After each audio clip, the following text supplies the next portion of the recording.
یک ji navendên bazirganiya Bakur, bazarên li navçeya Sûra Diyarbekirê ne. Dikandarên vê bazarê jî ji koronavîrusê bandoreke nerênî dibînin. Li gorî ragihandina Yekîtiya Jûra Dikandar û Pîşekaran di neh mehên ewil yên 2020 de 809 dikan ji ber zirarkirinê deriyên xwe girtine. Cîgerê Serokê Lijna Rêvebir ya Jûra Dikandarên Diyarbekirê Adil Aydin got, ji ber bandora koronavîrus û daketina nirxê lîreyê li hemberî dolarê Amerîkî ew di rewşeke xirab de ne û divê hikûmet zêdetir piştgiriya dikandaran bike. Andê hêjgelek dikandarên din îflas bikin. Ji dewletê jî herangî destekek tune. Yani îşereşmer gokî divê sürecê de deynê ve SZK'yê edinê ev ê ertelemiş be ama erteleme çözüm noktası nene. Çünkü sonucu itibariyle tevfîperî bide. Yani tevlviya qancîl me nekir tam tersil me xerabî çêbû. Çünkü barê me zêde giran bû.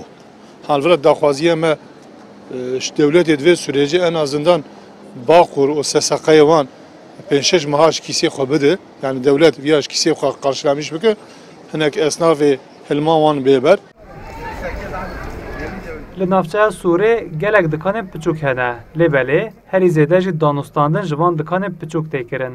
Li gorî nirxandina rayadarên qada aboriyê heger tedbîr neyên girtin û piştgiriya dikandaran ji 25,000 lîreyê neyê zêdetir kirin, dibe ku heta dawiya salê hejmara dikanên ku têne girtin bigihe 1500. Danûstandina li bazarê her çiqa sist bibe jî hêj berdewam e. Welatî ji kelûpelan zêdetir pêwîstiyên seretayî dikirin. Dikandar dibêjin tenê bi danûstandina xarin û vexarinê çerxa aboriya wan nazivire. İşi steklandî, işi ve kabine beretine, milleta me re jî peretine, gava ku peretine ve alışverişî tine. Zanî, önemli olan vê nexweşiyê ser milletê, ser Müslüman tev rabe. Yani pirî esnafê me tev mexdur bûn, tev jî îşî mesela îşîtiya mesela bû, tev jî îşîtî îşî derxist. Yani çünkü mesele ji bo çi bû, mesele tev bona ku pere bû, pere jî li piyasê tune bû, mesela esnaf jî îş nedkirin. İş rava gotine ve mecburi esnaf kiriya godide, vergiya godide, sigorta godide.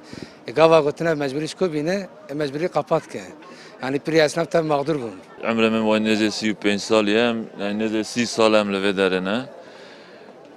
Volem fena isal me ne diye yani isal hem pandemi hem bir dolar ekonomik kriz dest bekiriye yani Ali esnafa iş birasti pır zor yani zahmeti pır dibinin iş nabe yani her havayı mesela kazanç ketiye o gideremezi dengesiz bune mesela jbonavi giderdi zede bune. Di pêvaja koronavîrusê de jarî hikûmetê ve ji bo her dikandarê ku şert û merzên wî guncanin 25,000 lîre kredî hat dayîn. Gelek dikandar dibêjin wan ji vê alîkariyê sûd wernegirtine. Dikandar wekî çareserî dixwazin ku deynên wan ên sîgortayê bên paşxistin û krediya bêfaiz û demdirêj ji bo wan bê dayîn.